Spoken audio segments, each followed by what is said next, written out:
चलो यार बच्चों 11th standard organisation of commerce and management हमारा चल रहा था, उसके अंदर में इंपोर्ट प्रोसीजर हम लोगों ने जस्ट स्टार्ट किया था, मैंने इंट्रोडक्शन दिया था, है ना। इसके पहले एक लेक्चर में हमने एक्सपोर्ट प्रोसीजर देखी थी, राइट। चल आगे आ जाओ बड़े। इंपोर्ट का मतलब होता है बेटा हम लोग फॉरेन कंट्री से गुड्स और सर्विसेज ले रहे हैं।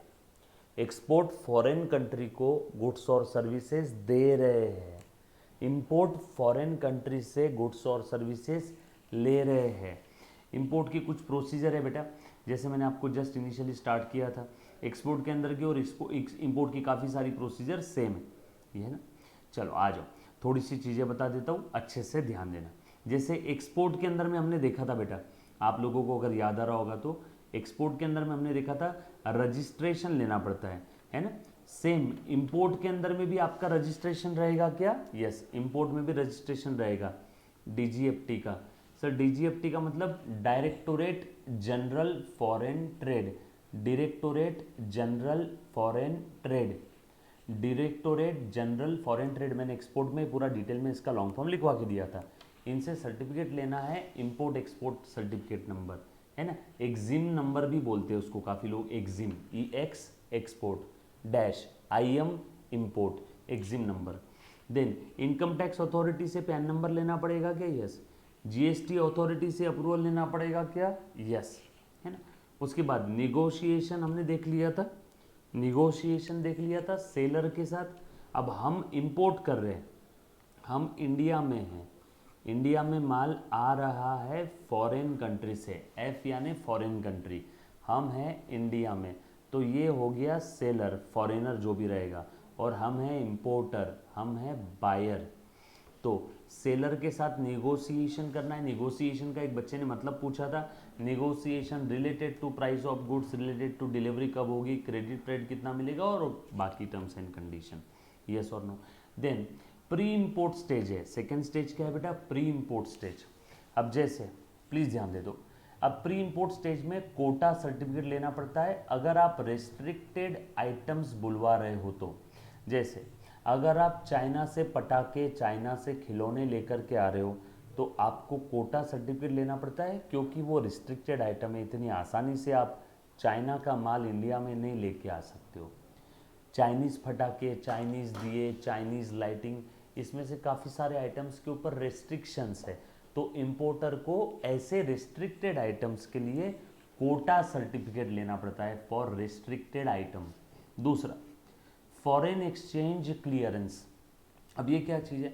Importer needs to obtain foreign exchange clearance from RBI, Reserve Bank of India. हर कंट्री की, हर देश की एक सेंट्रल बैंक होती है, भारत की सेंट्रल बैंक है RBI।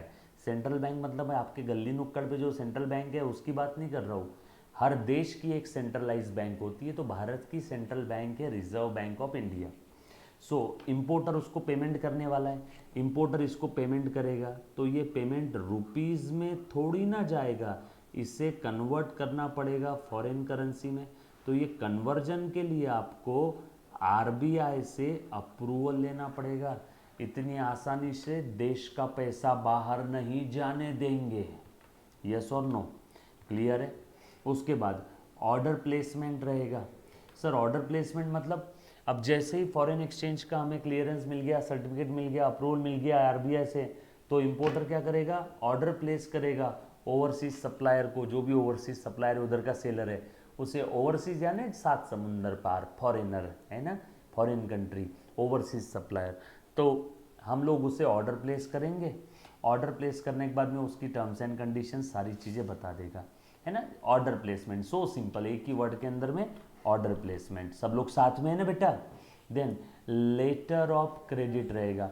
लेटर ऑफ क्रेडिट क्या होता है? अब देखो अच्छे से ध्यान देना, हम जब एक्सपोर्ट करते थे, मैंने एक्सपोर्ट प्रोसीजर में बताया था, है ना, अमेरिका का आदमी हमसे कुछ माल खरीद रहा है तो हम गारंटी के तौर पे वहाँ के बैंक वाले का क्रेडिट लेटर बुलवाते थे।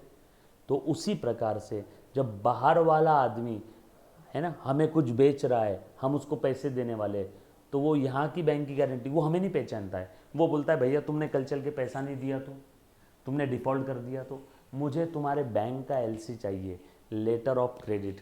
सो जनरली एक्सपोर्टर क्या करता है, सॉरी जनरली आपका जो सेलर है, वो सेलर आपसे डिमांड करता है, वो तो एक्सपोर्टर है, फॉरेन कंट्री वाला उस देश से इस देश में माल भेज रहा है, मतलब वो एक्सपोर्टर है, हम इंपोर्टर है। हम बाय कर रहे हैं इंडिया, हम इंडिया में बैठे हैं, हम बाय कर रहे हैं, हम इंपोर्टर है, वो एक्सपोर्टर है। सेलर कौन है? एक्सपोर्टर है। उस कंट्री के लिए ये सेलर कौन है? एक्सपोर्टर है। तो ये डिमांड करेगा भैया मुझे लेटर ऑफ क्रेडिट चाहिए। कल चल के तूने पैसा नहीं दिया तो इंडिया की जो भी नेशनलाइज बैंक है उस बैंक से मुझे एलसी लेटर ऑफ क्रेडिट चाहिए। आपको मालूम है पंजाब नेशनल बैंक में नीरव मोदी जी का जो फ्रॉड हुआ था, नीरव मोदी डायमंड वाली कंपनी, तो उनका एलसी का ही फ्रॉड था, लेटर ऑफ क्रेडिट का। तो ये जो सेलर है ना, ओवरसीज सेलर, वहाँ का एक्सपोर्टर, ये अपने से एलसी लेगा। सो लेटर ऑफ क्रेडिट कौन डिमांड करता है? सेलर। किससे? हमसे, बरोबर है। ताकि कल चल के बैंक गारंटी, एक टाइप से बैंक गारंटी है, एक टाइप से ये हो गई है बैंक गारंटी कि भैया इन्होंने पैसा नहीं दिया तो हम देंगे, इन्होंने पैसा नहीं दिया तो हम दे देंगे, है ना। तो इंडिया की जो भी बैंक है, मान लो स्टेट बैंक ऑफ इंडिया, इसने एलसी दे दिया वहाँ के सेलर को, बरोबर है, कि भैया इसने अगर पैसा नहीं दिया जो इंपोर्ट कर रहा तो हम दे देंगे। तो ये एलसी लेना पड़ेगा बैंक से। कौन डिमांड कर रहा है? Exporter, seller. और कौन लेंगे? हम लेंगे। बैंक में जाएंगे, बैंक को बोलेंगे स्टेट बैंक ऑफ इंडिया मैं बाहर से इंपोर्ट कर रहा हूँ। वो जो गोरा है ना उधर बैठा है, वो लेटर ऑफ क्रेडिट मांग रहा है, तो मेरे बिहाफ में लेटर ऑफ क्रेडिट इशू कर। तो ये LC. Then clearing and forwarding agent के पास जाना है। क्लियरिंग फॉरवर्डिंग एजेंट क्या करेंगे? माल को हम तक पहुंचाने में मदद करेंगे, है ना। काफ़ी सारी फॉर्मेलिटीज़ होती है जो एजेंट्स, दलाल लोग करते हैं, यस और नो। सो इंपोर्टर जो भी रहेगा ना, उस इंपोर्टर को एक C&F, clearing and forwarding agent appoint करना पड़ेगा। काफ़ी सारी फॉर्मेलिटीज़ है related to import of goods for the various formalities,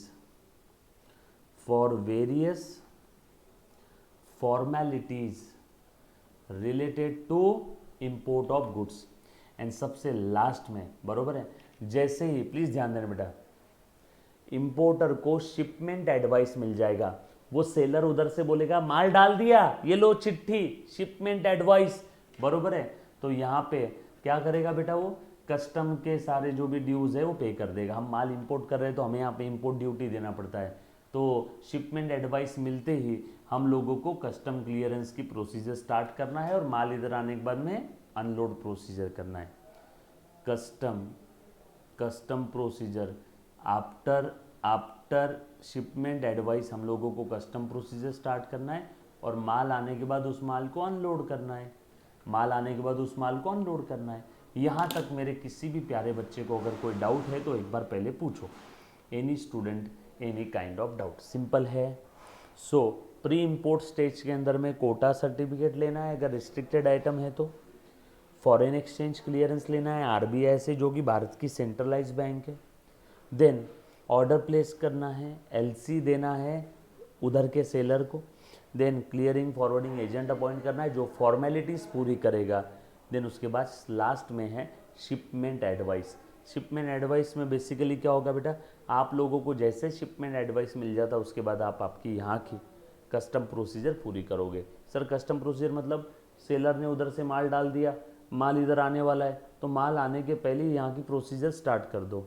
custom duties पे करना पड़ता है, बाहर से माल इंपोर्ट कर रहे हैं ना तो इंपोर्ट ड्यूटी हमें पे करना पड़ेगा। Anybody, any kind of doubt? यहाँ तक किसी बच्चे को कोई डाउट है तो पूछो। चलो बेटा, कौन बच्चा? चलो कोई मेरा प्यारा बच्चा है जिसको डाउट है बेटा? पक्की बात, डन। चलो आगे। देन उसके बाद है इंपोर्ट स्टेज। ये एक्चुअल में अब आपका माल आने जा रहा है, एक्चुअल में अब आपका माल आने जा रहा है। Receipt of document, receipt of document. अब क्या होता है बेटा इंपोर्ट स्टेज के अंदर में, ध्यान दे दो, जैसे ही हमें इंपोर्टर को डॉक्यूमेंट मिल जाएगा जो सेलर ने सेंड किया है, पहले डॉक्यूमेंट आ जाएगा ना फैक्स या ईमेल से, थ्रू हिज बैंक, या फिर हमें बैंकर के थ्रू मिल जाएगा, है ना। तो importer receive the document send by the exporter through his bank. Exporter की जो भी बैंक होगी, एक्सपोर्टर जो भी होगा वो हमारे बैंक को सारे डॉक्यूमेंट भेज देगा, क्योंकि हमारे बैंक ने हमारी गारंटी ली है। तो डॉक्यूमेंट कहाँ पे आएंगे? बैंक के पास में आ गए, बरोबर है। अब बैंक के पास में आ गए, प्लीज़ ध्यान दे देना बेटा, या फिर एक्सपोर्टर उधर के उसके बैंक के थ्रू इस बैंक में भेज देगा। एक्सपोर्टर उधर के बैंक के थ्रू यहाँ के हमारे बैंक में भेज देगा, क्योंकि मैक्सिमम व्यवहार बैंक के थ्रू होते हैं। इंसान इंसान के ऊपर भरोसा नहीं करता है, लेकिन बैंक दूसरे बैंक पे भरोसा करती है। बैंकिंग सिस्टम किसी भी कंट्री का कोलैप्स नहीं हो सकता। तो एक्सपोर्टर उसके बैंक के थ्रू हमारे बैंक में डॉक्यूमेंट भेज देगा या हमारे पास भेज देगा। सर डॉक्यूमेंट में क्या क्या रहेगा, जैसे डॉक्यूमेंट में कौन कौन से रहेंगे, bill of lading, bill of lading, bill of lading. Sir ये बिल ऑफ लैडिंग क्या है, प्लीज़ ध्यान दे दो बेटे सब लोग। माल उसने लोड कर दिया है, माल इधर से निकल गया है। पैकिंग लिस्ट, क्या क्या है माल के अंदर में, है ना, कौन कौन सी क्वांटिटी कितनी है, क्या क्या है, पैकिंग लिस्ट कितना पैक करके भेजा हुआ है, बराबर है क्या। उसके बाद इनवॉइसेस है ना, इनवॉइसेस है, और कुछ सर्टिफिकेट होते हैं, बिल और कुछ सर्टिफिकेट्स होते हैं माल के क्वालिटी से रिलेटेड, इंस्पेक्शन हुआ है माल का प्रॉपरली, तो ये सारे सर्टिफिकेट्स भी रहेंगे। तो ये है कुछ documents, bill of lading, packing list, invoices, certificates, yes और no, quality related certificate. Then उसके बाद bill of entry. Bill of entry basically क्या चीज़ होती है, अच्छे से ध्यान देना। बिल ऑफ एंट्री ये ज़रूरी है फॉर कस्टम क्लियरेंस, बरोबर है क्या। अब अच्छे से ध्यान दे दो। अब जैसे हम ये बिल ऑफ एंट्री बेसिकली ये लिस्ट है, कौन कौन से आइटम कितने हैं, क्या क्या आइटम है, ये लिस्ट है। ये डॉक्यूमेंट फॉर कस्टम क्लियरेंस ज़रूरी होता है, फॉर कस्टम क्लियरेंस ज़रूरी होता है। सर इस लिस्ट में बिल ऑफ एंट्री बोले तो लिस्ट है, इस लिस्ट में लिखा रहता है क्या लाया है, कौन सा माल है, कितनी क्वांटिटी में है, क्या क्या है, सारी चीज़ें इस बिल ऑफ एंट्री में लिखी रहेगी, है ना, बरोबर। तो ये बिल ऑफ एंट्री किस चीज़ के लिए ज़रूरी है, custom clearance. Then delivery order import stage में। अब डिलीवरी ऑर्डर बेसिकली किसका काम है, clearing and forwarding agent delivery order obtain करेगा, किससे, शिपिंग कंपनी, जो जहाज माल लेके आ रहा है या फिर एयरपोर्ट से आया है, हवाई जहाज है, जहाँ कैसे भी आया है, तो शिपिंग कंपनी से हमारा जो क्लियरिंग फॉरवर्डिंग एजेंट है ना, वो रिसीट लेगा, है ना, ऑब्टेन अ डिलीवरी ऑर्डर ले लेगा, डिलीवरी ऑर्डर ले लेगा सामने वाली कंपनी से, माल लेकर के हमें डिलीवर कर देगा, माल लेकर के हमें डिलीवर कर देगा। ये बहुत ज़्यादा ज़रूरी है for unloading, for mall unload करने के लिए शिप से।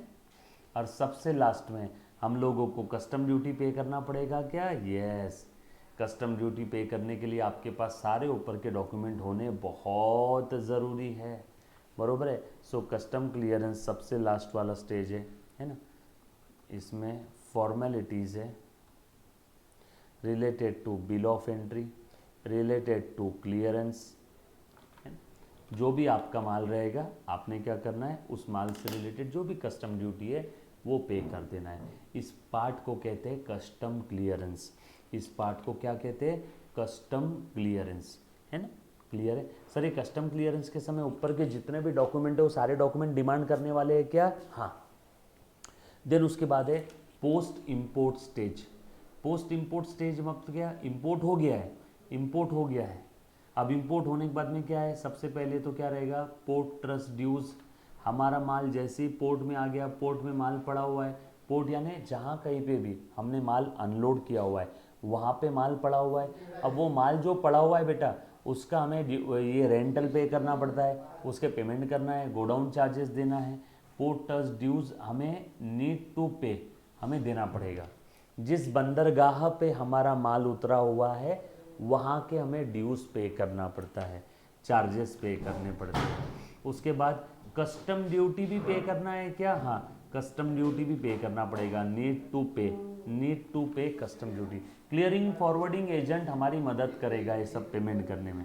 देन इंश्योरेंस प्रीमियम भी पे करना पड़ेगा क्या, यस, बरोबर है क्या। अब ये क्या चीज़ है, सर माल तो आ गया, माल इस देश से इस देश में सेफली आया है ना, अगर कुछ हो जाता तो आप इंश्योरेंस कंपनी से पैसा लेते, ये ट्रांजिट इंश्योरेंस कहते हैं इसको, रास्ते का जो इंश्योरेंस होता है ना उसे ट्रांजिट इंश्योरेंस कहते हैं, बरोबर है।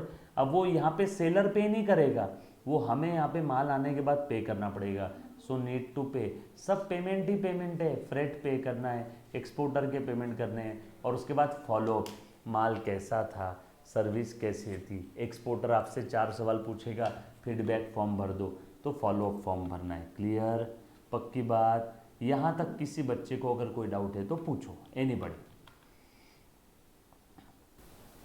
चल आगे बढ़े बेटा। ये था आपका इंपोर्ट प्रोसीजर, ये था बेटा आपका इंपोर्ट प्रोसीजर। क्लियर है, ये बात समझ आई सभी को, पक्की बात। कहीं कोई पॉइंट में डाउट है तो प्लीज़ पूछो। एक बार वापस रिवाइज करवा दे दो, रिवीजन बहुत ज़रूरी है बेटा, बार बार सब सारे पॉइंट्स का रिवीजन ज़रूरी है। ये हमारा सेकेंड नंबर का टॉपिक, हमने ट्रेड स्टार्ट किया था बेटा आज से कुछ समय पहले। सब लोग अच्छे से ध्यान दे देना। ट्रेड के अंदर में हमने देखा, ट्रेड धंधा करना है। दो टाइप के ट्रेड है, इंटरनल एक्सटर्नल। दो कंट्री के बीच में, दो कंट्री के अंदर में है, supplier buyer, seller buyer. External, internal एक ही कंट्री में हो रहा है, सेलर बायर सेम कंट्री में है, बरोबर है। तो ये होलसेल ट्रेड, रिटेल ट्रेड, बरोबर है। अब यहाँ पे ट्रेड का मीनिंग दिया हुआ था। ट्रेड का मतलब हमने पढ़ लिया, धंधा कर रहे हैं for the purpose of earning profit. Trade में, इंटरनल ट्रेड में मैन्युफैक्चरर से होलसेलर, होलसेलर से रिटेलर, रिटेलर से कंज्यूमर। एक्सटर्नल ट्रेड में ट्रेड हो रहा है between the persons belongs to two separate countries. दो अलग अलग कंट्रीज से बिलोंग करते बेटा पर्सन। येस और नो, ये बात समझ आई सभी को, पक्की बात। देन होलसेल ट्रेड के अंदर में हमने स्टार्ट किया था सबसे पहले। देखो बेटा, ये डायग्राम में पूरा चैप्टर है ना। होलसेल ट्रेड देखा, रिटेल देखा, इटिनरेंट देखा, फिक्स शॉप, इंपोर्ट देखा, एक्सपोर्ट देखा। लास्ट पॉइंट है इस टॉपिक का, एंटरपोर्ट, बरोबर। अब ट्रेड में, इंटरनल ट्रेड में बायर सेलर सेम कंट्री में है, बरोबर है। होलसेलर माल बना रहा है, मैन्युफैक्चरर माल बना रहा है, होलसेलर के पास आ रहा है, रिटेलर, देन लास्ट में कंज्यूमर। लेकिन एक्सटर्नल ट्रेड में दो कंट्रीज में है बायर सेलर। होलसेलर का हमने कुछ फीचर्स देख लिए थे, कुछ याद आया बेटा?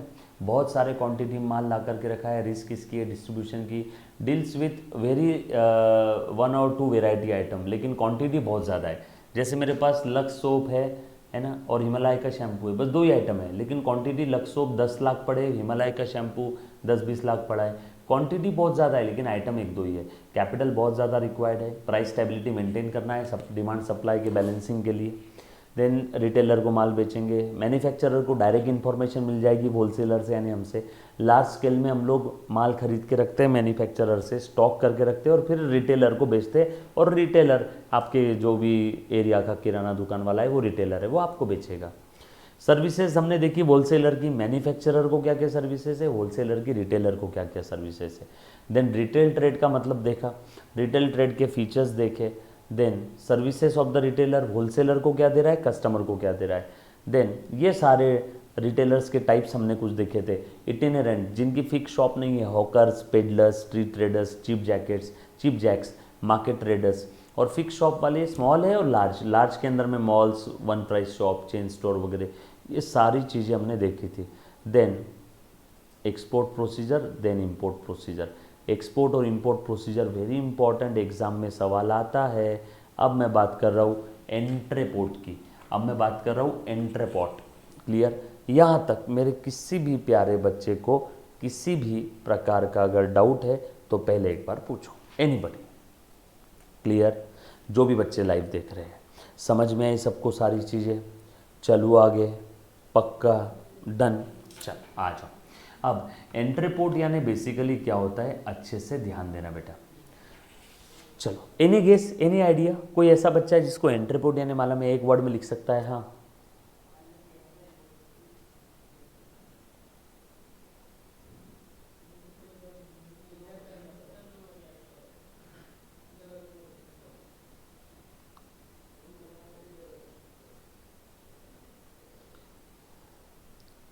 एनीबडी?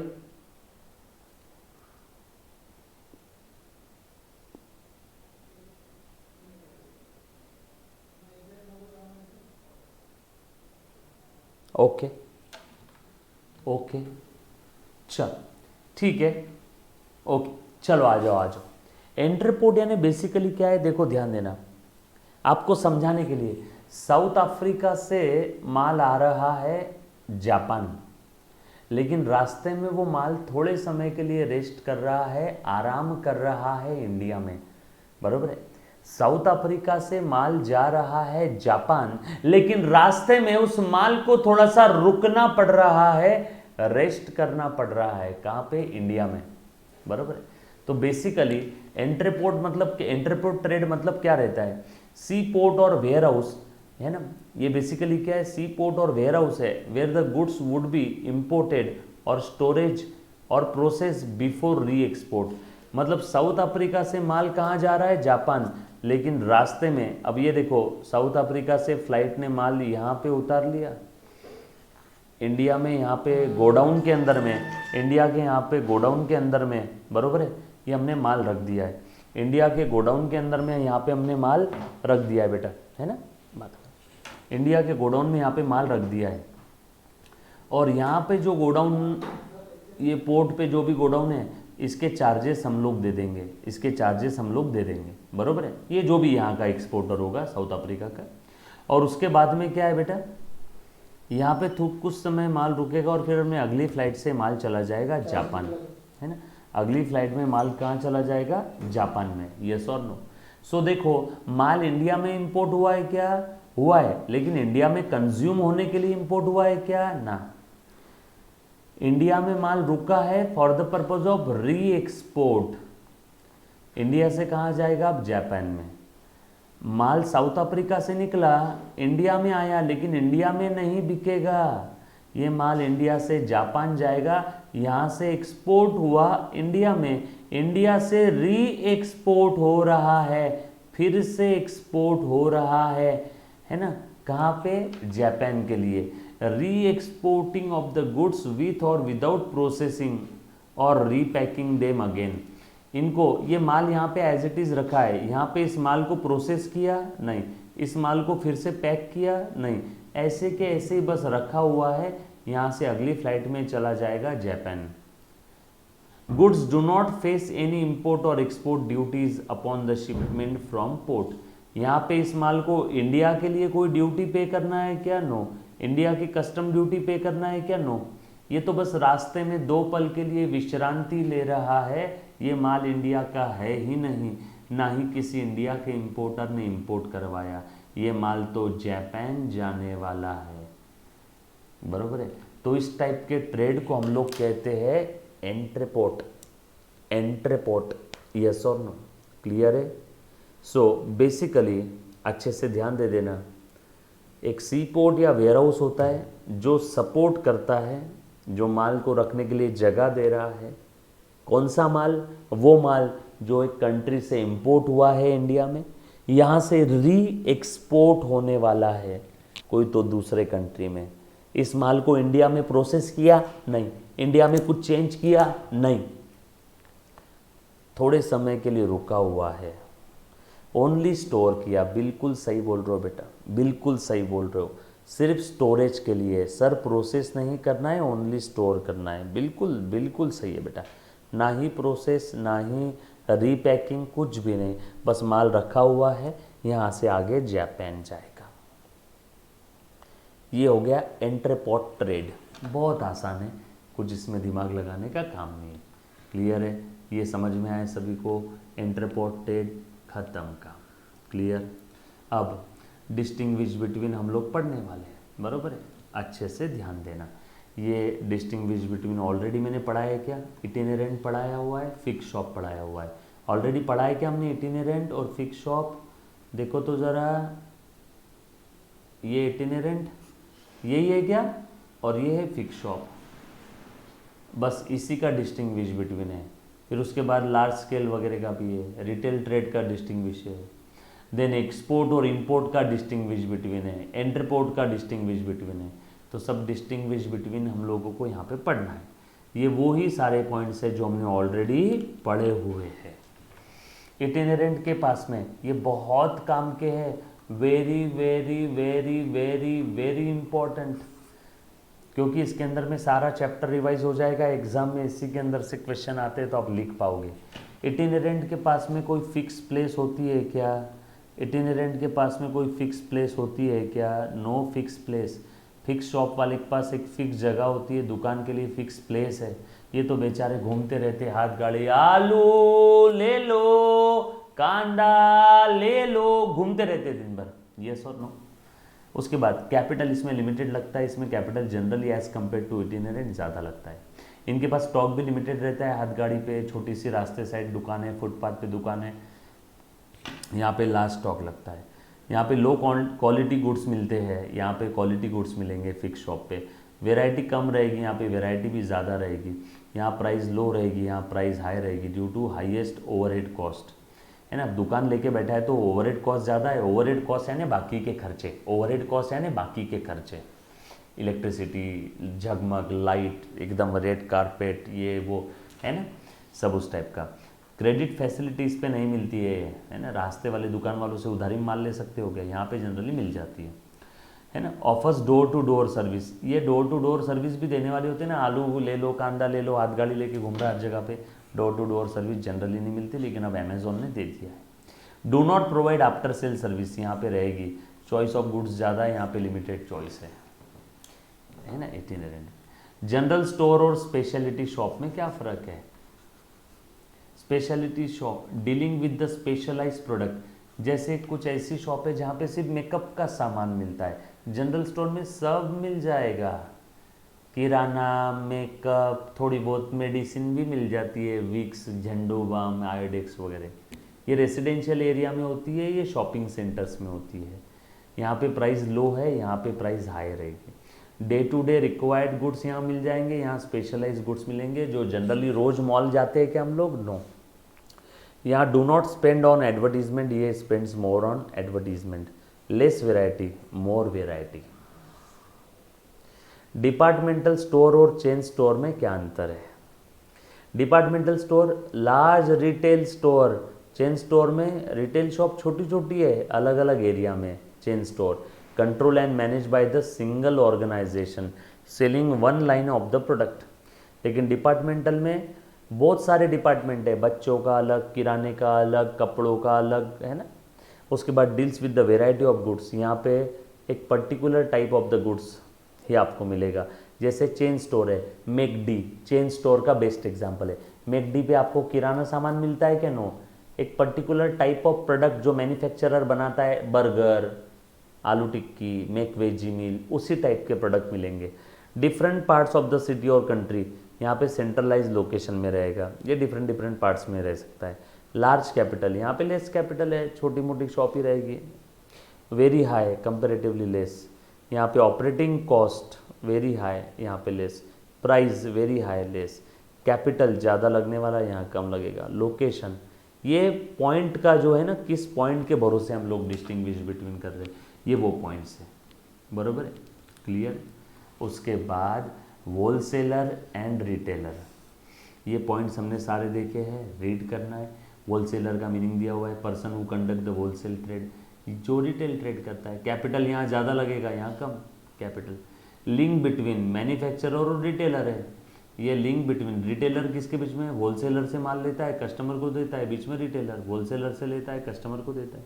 सेंट्रल मार्केट में रहेगा, लोकल मार्केट में रहेगा, इसमें प्रॉफिट मेकिंग ज़्यादा है, इसमें प्रॉफिट कम है क्योंकि सस्ते रेट में देना है, बहुत क्वांटिटी में देना है। प्राइस लो रहेगी, यहाँ पे प्राइस ज़्यादा रहेगी। ऑफर्स टू रिटेलर, ये कंज्यूमर को ऑफर देता है क्योंकि ये बेचेगा रिटेलर को, रिटेलर बेचेगा कंज्यूमर को, तो ये कंज्यूमर को ऑफर देगा रिटेलर। होलसेलर रिटेलर को ऑफर देगा। बिग वेयर हाउस जरूरी है, यहाँ पे लिमिटेड स्पेस में भी, यहाँ पे only few goods, variety of goods. Large financial resource की ज़रूरत है, बहुत क्वांटिटी में माल लेना है, यहाँ पे लिमिटेड फाइनेंशियल रिसोर्सेज से भी काम हो जाएगा। कुछ थारे इसमें बताओ बेटा ईमानदारी से, any student, any kind of doubt, clear, पक्का, डन, पोका पोका पोका, सिंपल। ये था बेटा आपका सेकेंड नंबर का टॉपिक, ट्रेड। इसके बाद का कंटिन्यू करेंगे नेक्स्ट लेक्चर में। तब तक ये अलविदा, take care, bye bye, stay home, stay safe.